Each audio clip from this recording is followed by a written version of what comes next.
Hello and welcome. Thank you very much for stopping by to watch this short video. My name is Philip Kerr. I'm a teacher trainer, a lecturer and a materials writer, and my books include Straightforward, and the new edition has come out recently, Inside Out, and also one book specifically for Poland, Matura Masters. The topic that I'm going to address in this short clip is different ways of recycling vocabulary in the classroom. I'm not talking about how to teach vocabulary for the first time, not the presentation stage. The suggestions for how to do that are in the course books or in the teacher's books. What I'm interested in here is how we can get our students in a subsequent lesson, or maybe later in the lesson, to practice using the vocabulary they've learnt, or at least the vocabulary they should have learned, even if they haven't really learnt it. And if they haven't learnt it, well, then this is an opportunity for them to relearn it. At the end of each unit of Straightforward, you'll find word lists, and these word lists are organized alphabetically and also semantically, so in separate groups, I don't know, parts of the body or whatever it might be. And the activities that I'm going to suggest are activities which will bring any group of words together. They could be semantically related, or they could be completely random words. You need to look quite carefully at the lists of words to select the ones that are important enough to recycle. And in a sense, this is very easy. You need, or your students need, to practice using the words which are common, are frequent, which are words with a high surrender value. And these are indicated in the book. You'll see some are in red and some are in black. When a word's in red with 3 stars, this means it's one of the most common words in the language. 2 stars, slightly less common. 1 star, common but not very common. And it's these red words that we should be focusing on. Forget about the black words. They're not important enough. With these words, well, what can we do with them? I mean, how can we get the students to start using them in class? And my first suggestion is that when you begin the lesson, or you begin a segment of the lesson, you begin simply by dictating. Dictate, let's say, 8, 10, maybe 12 words, and dictate them one by one. So you say to the students, right, take out your pens, piece of paper. Number 1, say the word. Number 2, say the word, and continue to the end of the list. The students write these down. This first little dictation, very traditional approach to recycling vocabulary, is useful because it should sensitize them to the relationship between pronunciation and spelling, which matters. Once they've done that, we can ask our students to compare their answers, to check that they've got the right spelling. And when they are comparing their answers, they'll be saying the words. Almost inevitably, they'll be saying the words, and they'll be getting a little bit of language practice in this way too. The next little stage, and all of this is going to take maximum of a few minutes, no more than that, is ask the students in pairs to, once they've compared their answers, is can they remember what these words mean? And there seems to me no reason on earth why we can't ask them to do this in Polish. What's this word in Polish? What's this word in Polish? So they're working at it as a kind of test. This is just the beginning, a little brief introduction to get the ball rolling. What I'm more interested in, however, is activities which are much more productive, much more communicative, and activities which are collaborative. And all of the activities I'll suggest are ways of getting students to associate these words, these target words, the words they need to learn, the words they need to be able to use, more importantly, with either other words or with pictures or making associations. Our students perhaps have kind of mental lists of words, probably English, Polish, sort of bilingual lists. But it's much harder for them very often to use these words meaningfully. They can't find them. It's on the tip of the tongue, but not enough on the tip of the tongue. So these are activities which are working on the technique of associative mechanisms, and these in some ways resemble the organization of lexis in the brain, which perhaps we can imagine as a sort of network of associations, much more than a list of bilingual items. So these are recycling activities. I'm going to demonstrate some of them with Agnieszka in a minute. She's going to help me. But first I wanted to suggest a very, very simple approach to dealing with blocks of words of this kind. If we take a look at a sample list, this is a more or less random list. It could be almost any word here at all. Once we've got the words in front of the students, the first thing we could perhaps ask them to do is to organize these words into 2 groups. This is an old-fashioned technique, but it's not a technique which students always respond to terribly well. They don't understand what kind of groups we're looking for. They think there's a right and a wrong answer. They think there's a trick. So if we want our students to divide words into two groups of their own choice, the categories are up to them to decide, then perhaps we should train them a little bit. And there are two very simple ways to do this. So if we do it just together to begin with, if we look at the words up here, first of all, look through this little list of words and mentally check off which of these words do you like and which of these words do you dislike. And they can be for any reason at all. It might be, for example, that you like a word because it makes you think of something positive. It may be that you dislike a word because you can't remember, if you're a student, not as a teacher, because you can't remember what it means or how to use it. So a simple categorization, words that you like or dislike. And this will train your students to see that there isn't right or wrong answers in any of this. An alternative to this, and this is a suggestion that I've taken from Jeremy Harmer's, one of Jeremy Harmer's books, is that they divide these words into two groups again. One category is words which they want to pack in their suitcase to take on their holiday, because they're going to use them on holiday, and the other words which they're going to put in the deep freeze because they want to forget about them for the time being. Now, any group of students of any age can do this, but the point is to get them thinking more freely, more creatively. There aren't any right or wrong answers. Okay, I want to take it a little bit further and start associating words with other words. And so, Agnieszka, would you like to come in? Hello, Philip. Hi, you're going to be my guinea pig. Okay, that's fine. You ready? My pleasure, yes. I will be a strict teacher, I promise you, okay? Very strict. Okay. Be careful. All right, so we got a set of words. Yeah? And I'm going to demonstrate it with you as I would demonstrate it with an individual student in class, or with individual students, volunteers. But once the students have got the hang of the idea, then we can simply say, okay, continue, work in pairs or groups. All right? So choose one word from that list, any word. A strip. Strip. The verb or the noun? A noun. It should be a verb. Verb, all right. To strip, yeah? To strip. To strip, but you can use the noun if you like. Okay. All right, now find another word on that list which you can associate with the word strip. A studio. Okay, why?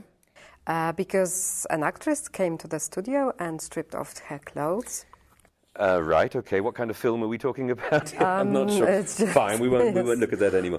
All right, so the actress stripped off her clothes when she went into the studio. We're with studio. Another word from the list which you can now associate with studio. Studio.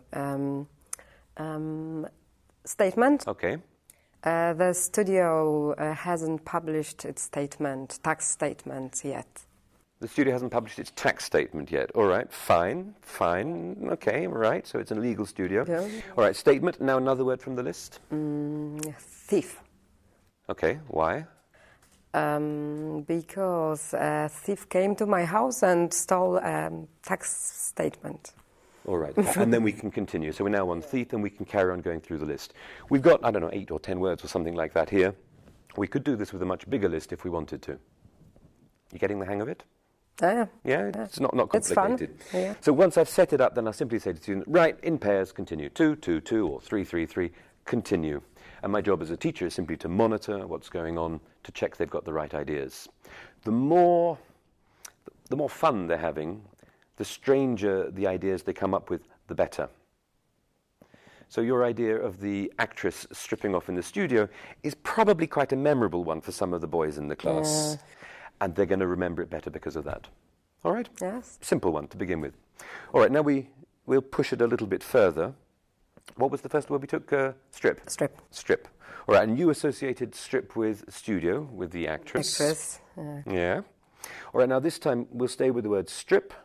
Can you now find another word on this list which you associate with strip? What about the thief, for example? Thief. Strip and thief. I can't think of a connotation with strip. A thief can get totally stripped of his possessions, or I don't know the collocation. Stripped of his possessions. Okay, fine, yeah. Or maybe the thief could strip off his clothes. All right. Why? Why? Because he's crazy. Because he's crazy. All right, fine. So we got strip and studio, strip and thief, strip and another word from the list. Strip and another word.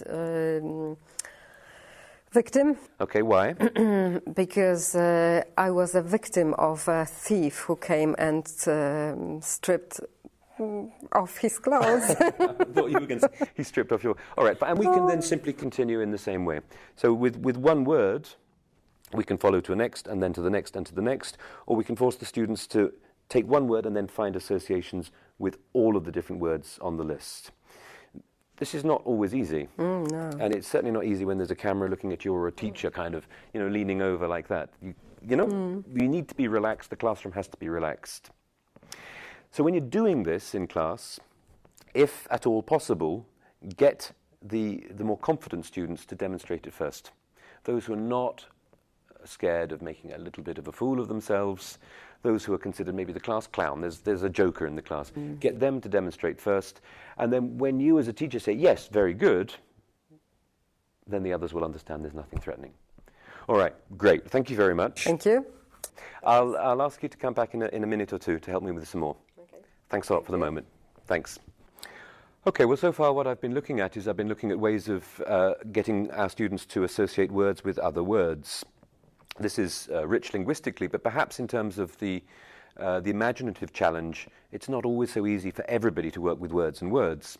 One writer, Earl Stevick, said that the best way to forget a word is to put it in a list. The best way to remember a word or any piece of information that we try to remember, a factual information, whatever, is to associate it with a picture. And although perhaps we think about using pictures with younger learners, there's every reason why we should also be using pictures, visual aids with learners of all ages, right up to people of my age or older. Pictures then. The pictures that I've illustrated on the slides so far have been covers from these course books, from straightforward course books. And you could use a picture of that kind. Some teachers will also bring sets of pictures into the classroom. For many years I used to cut photographs out of glossy magazines and use those. I lost them at some point, and I never really had the courage to build up my collection again, so now I'll simply use whatever I have available. One way to do it is perhaps in the classroom. Maybe there's some posters on the walls, but even if there are no posters on a wall, there's always some visual support in the classroom. It might be that you draw the picture. You say to the students, okay, 3 pictures. Here's picture 1. That's picture 1, frame of my head. Picture 2 might be looking out of the window, the trees or whatever it is you can see out of there. Picture 3 might be to ask the students that they're looking in a mirror and they can see themselves. So using different sets of pictures. For what I'm going to illustrate now, though, what I've done is I've taken 4 pictures from the coursebook. This is from Straightforward Intermediate. And I've chosen these pictures because there's something going on in them. But not because there's any direct connection between the pictures and the words. In many ways, the less connection there is between a picture and the words, the better it's going to work. So I'm going to look at a slightly different set of words, and with pictures I want to demonstrate a few more. So Agnieszka, would you like to come back? And you ready to exercise your creative imagination Yes. and language talents? Yep, ready? Yes. Okay, so if you could look at the pictures first of all. These more or less random, but as I say, there's 1 or 2 reasons why I chose these. 4 different pictures. And look at the list of words there. Choose one of the words from the list. Just choose a word from the list. Any word. Abandon. Abandon. All right, fine. I won't ask why. Which of those pictures can you associate with the word abandon? John Lennon. The John Lennon and Yoko picture. Why? Yeah. Because the music of John Lennon will never abandon the world. Right, okay. All right, that sounds fine. So you got John Lennon and abandon because his music will never abandon the world. The memory and... Will never abandon you. Will never me. Yeah. Oh, all right. My Slightly bizarre. All right, take another word. Biscuit. Biscuit. Okay, which picture? Jamie Oliver. All right, and I don't need perhaps for you to explain why. Okay. Now Agnieszka chose biscuit with Jamie Oliver, which is fairly obvious, I guess, since he's a cook and he makes biscuits. But I didn't choose these pictures because of the words. They're random connections. You can expect your students to make the most obvious connections. I don't think that John Lennon and abandon is an obvious one, but your second one was obvious. What I want the students to do, though, is to push themselves further and to use their imaginations more. So with the same word, biscuit, you can't use the Jamie Oliver picture. Which other picture can you use? Venice, for example. Venice, why? Because I've eaten the best biscuits. So you can imagine yourself sitting in Piazza San Yes. Marco eating some fine biscuits. And drinking cappuccino. Okay, fine. What about the other pictures with biscuit? The other pictures with biscuit. JF Kennedy Yeah, okay. hated biscuits. JF Kennedy hated biscuits. It's a lovely idea, isn't it? Maybe he hated them so much that he became president in order to ban those biscuits. We can let the imagination go like that. All right? So with a free choice, we can get our students to associate words with pictures, or we can force them. Yeah? And you can play with the variations. All right, one last variation of this kind then is, this time choose a picture, but don't tell me which picture. I've got it. Yeah? Not Jamie Oliver. Oh. Oh, you're not going to tell me anything. Right, so you've got a picture in your mind. Now go down the list and choose one word, any word from that list which you associate with that picture. I've got it. All right, now a second word for the same picture. I've got it. You're quick. And a third? Harder. Harder. But I've got it. Okay, and a fourth? And the fourth. I've got it. You sure? Yeah. All right. Now, this is what I'll ask the students to do, just everything silent mentally at the beginning. And then the next job is for you to tell your partner, me, what are your 4 words, and my job will be to decide which picture you're thinking about. So tell me your 4 words. Valuable. Valuable, Target. target, Trip. trip, Traffic. traffic. Valuable, target, trip, traffic. And I think you're thinking of the picture of President Kennedy. No, actually are. not. No, they go together. Look, he was assassinated when he was on a trip to Dallas. That's true. Yeah, he was the target of an assassination. His presidency was perhaps one of the most valuable presidencies in the history of 20th century America. So what were trip, target, valuable, and traffic. And traffic because when he was assassinated, he was in a car and in the traffic. Sounds very convincing, No? but it's not this one. All right, so now you've got to tell me which it is and why. It's Venice. Venice. Venice. Why? Because it's one of the best places you can go for a trip, for a really valuable trip. Okay. And it's the target of kind of a destination that is chosen by a lot of travelers. Okay, a target destination, yeah. There's hardly any traffic if you go there in... Well, no traffic. There's no traffic at Or all. boat traffic, Yes. maybe. Yeah. All right, fine. And then we can continue like that. So if we've done that as a pair, first of all, then you can move on and share your ideas with another student, and we can move around the class in that way, carrying on. All right? More fun with pictures, isn't it? Yes. I think it's much more fun, and it's also much more memorable. In fact, we could even combine that with music, because if you had short music clips, you can play a couple of short music clips, 10 seconds, and then ask the students to listen and to find connections between the musical clips and the words as well, and they explain why. Or put the 3 together using pictures and music clips and words, and then they got to try to build some association. Brilliant. Thank you. Thank you. Thanks, Agnieszka. Okay, well, to round things off, I'd just like to suggest one final activity, and this is something which many teachers do already. It's quite common in classes, again with all age groups and all abilities, to give students sets of words and ask them to make up a story which contains those words. This is frequently done, and it frequently fails. And the reason why it doesn't really work is simply that the students find it too hard. Most students find it too hard to be creative and imaginative. It's hard enough speaking a foreign language, but speaking a foreign language and being imaginative at the same time is more than most of us can do. However, we can use that activity if we prepare our students for it a little better. So this kind of associative work with pictures is a fantastic way to prepare the story building. Agnieszka had the association of Venice with these 4 words. I forget, a trip, target, whatever, the 4 words that she had. And it wouldn't be difficult for her or another student to build that up into a little story. She went to Venice. It was her target destination, a dream destination for her, and she likes going there. I'm just imagining, yeah?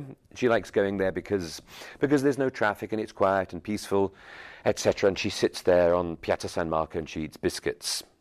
This is the beginning of a story. Once you've begun the story, then I think it's a lot easier to add additional elements. So can we now ask our students to stick to the same story, but stick in an extra word, one more, 2 words, 3 words, 4 words more, and gradually build up this story much more. They'll find this much, much easier than if you simply say, listen guys, here's a pile of words, make up a story. And that's hard. So this kind of support helps.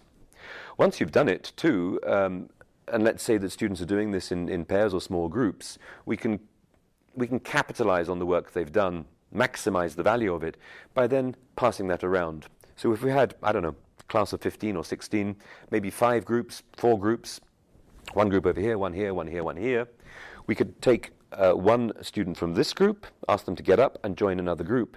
And when they join the other group, they'll tell their new group the story of their original group. Somebody from the second group will also get up, move to the third group, and their job will also be to tell the second group story to the third group. So there's a lot of telling and listening. Students then go back to their original group, where they can then be told by the other members of the group the story that they've just heard. So these stories are being passed around the classroom as a kind of Chinese whispers. But it's incredibly communicative, it's challenging, it's hard work, but most importantly, they're having to use these words meaningfully. And hopefully, too, the kinds of mental associations that they make between these words and real-life objects and other words or pictures will be stronger, and these words will enter their active vocabulary, not just their passive vocabulary. Okay, well, that's a few ideas. Some of them may be new, some of them I'm sure haven't been particularly new to you, but I hope that perhaps they've given you a few ideas of how you could then take those as starting ideas and improvise, change for whatever your particular classroom situation is. It's been quite fun being here. It's a slightly strange experience being in a studio. I hope you don't have to do it yourselves. But thanks for dropping by. Good luck.